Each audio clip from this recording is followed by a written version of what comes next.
going to move on to tour questions. So I know you've worked with a bunch of artists, but you could base these questions off of, like, the recent tour that you've been on. Okay.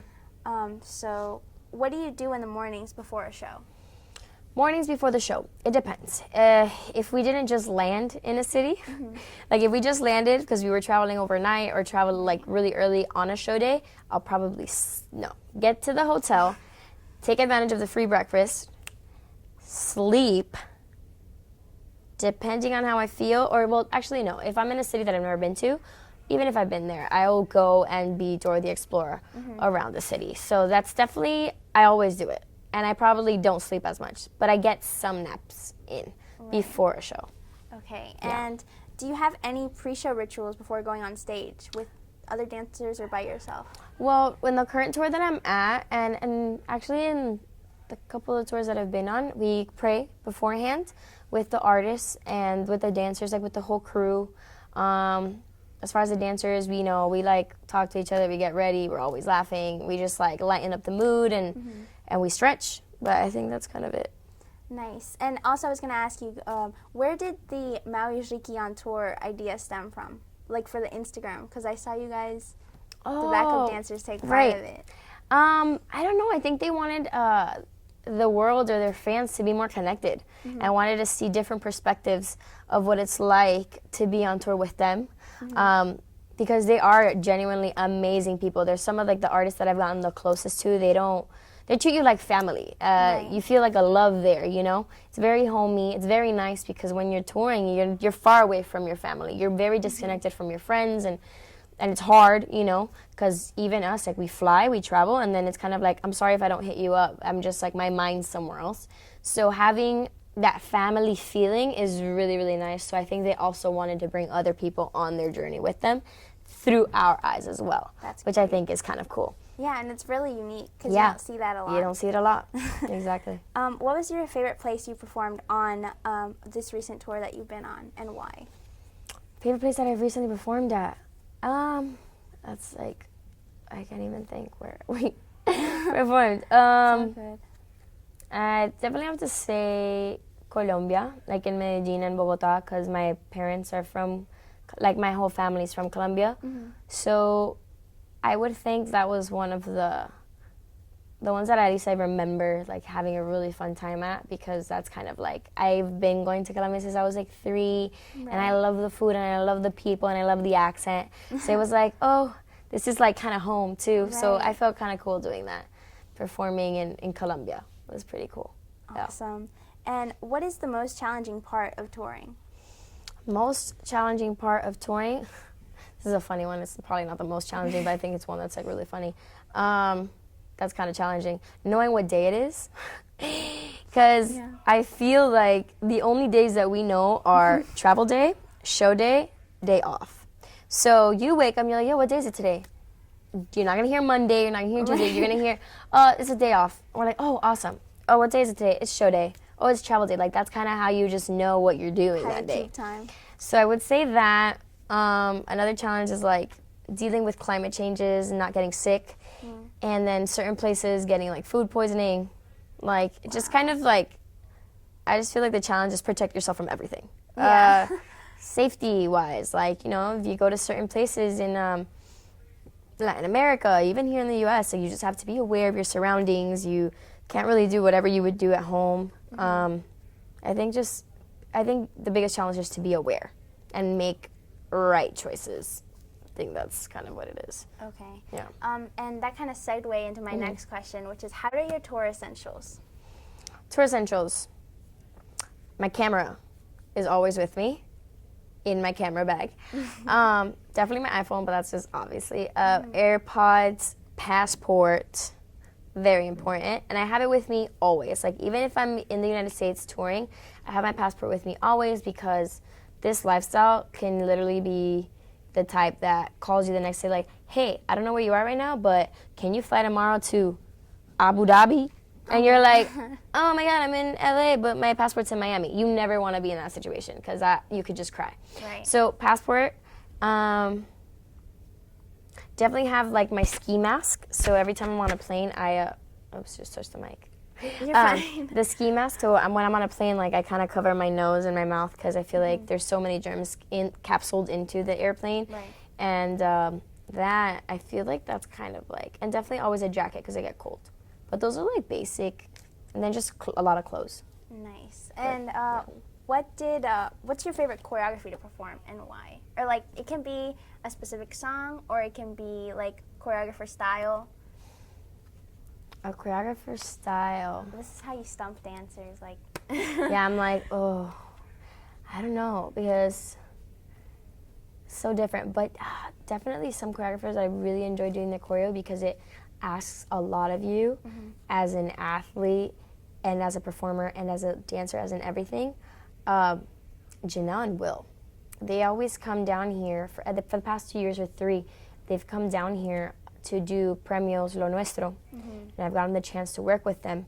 And the first time I got to work with them, it was like 6 numbers, and the 6 numbers, it was, you had to be a dancer that was skilled. Like, you could not be a dancer that has never taken a class in their life or just does this because I'm pretty. Like, no, you had to be a dancer that knows counts, that knows musicality, that has agility, has speed to pick up things, memory to remember, positions. Like, so much goes into play that you were tested. So that's one style that I love because I love feeling like I'm using everything. That I leave rehearsal and I'm like, wow, like you kicked me in the butt in the best way possible. Like, that feels good. So I would say Janelle and Will right now. There's so many that I absolutely love, but they're definitely them two, and like obviously my mentor Cultura and Fifi Burgos. Oh, Fifi and Denise, yo, they are ridiculous. Yeah. His style is like, styles. you really have to get in the pocket for his all the way in the pocket, the sewing stitch, like sew me in the pocket, don't let me come out, literally. Right. So right now, them 3 are people that I've worked with that have really pushed my limits. Great. That I can think of right now. So what are rehearsals like on tour? Well, rehearsals on tour, we don't have that many because we kind of prep before tour. It's definitely not like in LA where they have months sometimes or a month to prep. We kind of have sometimes weeks or like not a lot of weeks to prep for a tour. But if there is any adjustments or any new dances, then we'll have like certain rehearsals set up for that. But it's not too crazy when we have rehearsals on tour. Okay. And what advice would you give to dancers for auditions? For dancers who are going to auditions, and even something that I apply being in the industry, is that everybody has their own lane. Everybody has their own path. So when I go to an audition, I'm not looking at the girl that's next to me necessarily. I'm not looking at the girl that's blonde and tall. Like, I don't care. I don't see anything, but I just know that I'm my only competition. Because I can't be mad if they don't pick me for a certain reason. Maybe I wasn't the look, maybe I wasn't the height, maybe I wasn't the body type, and it's fine, I can't take it personal. And a lot of us, because this world is so cruel, I guess you can say, this industry is, it's like, oh, you're pretty, you can do this, you're not, this and that, and it's like, no, it's not necessarily about that. You just have to be so secure of you and let you shine through. If it depends on, oh my gosh, she can do this better than me, you're just dimming your own self. And now you're building all these insecurities because you're looking at someone else. So I would definitely say that's my biggest thing with auditions. Also, you have one shot, I feel like. Sometimes you don't get to do the dance twice. Come in prepared to be in front of a camera, to be in front of directors, to be in front of artists. Like, it happens and it's overwhelming, but you have to mentally be there. More advice. Come looking camera ready. Bring in your resume, bring in your headshot, a professional headshot, because those matter. Look like your headshot, so if your hair's red and your headshot's black, like, you need to update your headshot. What else? Always bring heels with you, always bring knee pads with you, because they'll surprise you.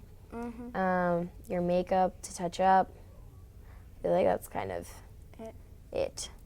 Nice. And for award shows, because I know you've done a few, what is the craziest experience that you've had in an award show, either on stage or backstage? Because I know there's like issues sometimes. Yeah. Oh, one that I had, which was really frustrating. We had a premios here for Univision, and I had to do like go from Daddy Yankee to JBalvin in a matter of seconds. There was a segment in between, but the thing is, I had to change backstage, and then the Balvin song starts on a riser that rises. So before the song kind of starts. So I have to be there a little bit before so then the riser can go up. Right. I finished, this was luckily the run through. So this is like backstage practice things that you have happen. So I remember I go from Dura and I'm like, I go, and mind you, I thought somebody was gonna have a time, like someone was gonna call you like, hey, dancers come up, because that usually happens. And the Balvin performance was Machica, so it was very different layers, goggles, like all the things, boots with the straps and all these things. So I remember I'm like walking to the riser and all I see is the riser going up. And I'm like, no. Like I tried to like almost climb the thing, but obviously like the choreographer / director was like, no, because obviously it's a liability. Like she's like, no, your safety. But I'm like pissed because that's like a whole 2 minute or 1:30 that I'm there with the other girl performing like a duet with him. So I was like super frustrated and I'm like, this is not gonna happen in like for the show, like this can't happen. So that's the stuff that people don't see. Like we sometimes are like chickens with no heads, getting off one thing, changing right here, doesn't matter who's looking at me, I don't care, go to the next thing, change your complete mindset, it's a complete different dance. Right. So it's like on, off, but you're always on too. So I think that was one of my biggest backstage heart attacks that I've had. Wow. For sure. That kind of leads into my next question, which is, I know you did, we have a movement in Miami called Dancers Alliance. Yes. And I know you did like a little segment for them for the I'm Not a $100 Dancer. Yeah. So I was wondering if you could talk about the movement and like explain your kind of story. You're taking it way back. Yeah. But I think that the movement they were trying to do, and I feel like it's gotten lost a little bit because this whole thing with social media also doesn't help. But it's great because it's great for exposure, but it's gotten to a point where dancers don't understand that for some people this is maybe your only income. This is your job, this is your passion, this is your everything. Like some of us don't work side gigs, don't have a regular 9 to 5. So, and a lot of them also get like, oh, it's this artist, I can do it for free. And it's like, no, because the more that you set the standards low, the lower it's gonna get. And we're already at a point where Miami has moments where it's like you get $500 for a video or you get $1,000 for a video. You never know what you're gonna get, and depending on how much is asked of you, like $500 could be okay for a music video, and $1,000 could be good for a music video because maybe with $1,000 you had 2 rehearsals and the $500 shoot date. So it's kind of like you can see where you can get. So if you settle for like the lower budget, that's all that people are gonna be talking to each other like, hey, I'm paying these girls $1,000. Oh, I'm paying them $300. Oh, well then let's just go with them, and you just missed out on $1,000. Right. And they're gonna pocket the rest or use it for something else. Right. That was my question because now it's like dancers are becoming more stars, so to speak, with social media. Yep. So how do you feel about like being the star now and like having to put out content? Or like, I think it's cool. I do think there's like good and bad, like not good and bad, but there's pros and cons to it because sometimes because dancers are becoming stars, which is a good thing in a way. Right. Some people that become stars haven't put the work, but they don't have the technique. They might not have all the skill sets to be in certain places, and it's like you don't take away from their creativity, you don't take away from, their genuine like self, but from people that have trained or know knowledge, at least be someone that has the knowledge, that like who the big people are behind, because there's a lot of choreographers and a lot of people that paved the way for us that some of these dancers don't know who they are, and I'm like, how do you not know? And how are you getting called, let's say, to creative direct a video over these people? And it's kind of like, for me, it's know your role. Know your place. Like, if you know you're not a choreographer, but you have 1 million followers, 4 million followers, but you know that you're not a choreographer, don't assume that. You know, like, don't assume. I'm not someone who's going to be like, if they ask me, hey, you want to choreograph or whatever, I'm like, honestly, I don't like choreographing. I've been asked to teach. I'm like, I don't like teaching yet. You know what I mean? I know. And I just, it's not going to be genuine of me. Like, I'll be like, oh, let me get that nice paycheck. Right. But it's like, I'd be lying if I'm saying that I'm having the time of my life. Like, I love talking about the industry, though. I'm like, I could go and do a seminar if you want. But I just think it's that, like, the stars need to realize that there is people before them, that there's people that are more knowledgeable, that if you're going to take that role, know what comes with it, and know how to be dope at it. Like, because dancing isn't just dancing. Dancing is knowing how to be on stage. The artist falls. Somebody throws something from the crowd. The song stops midway. Like, people don't think about these things. And it's not just, hey, I get on the stage and I dance. You know? So creative directing or choreographing, it's not just that. I would say know your role.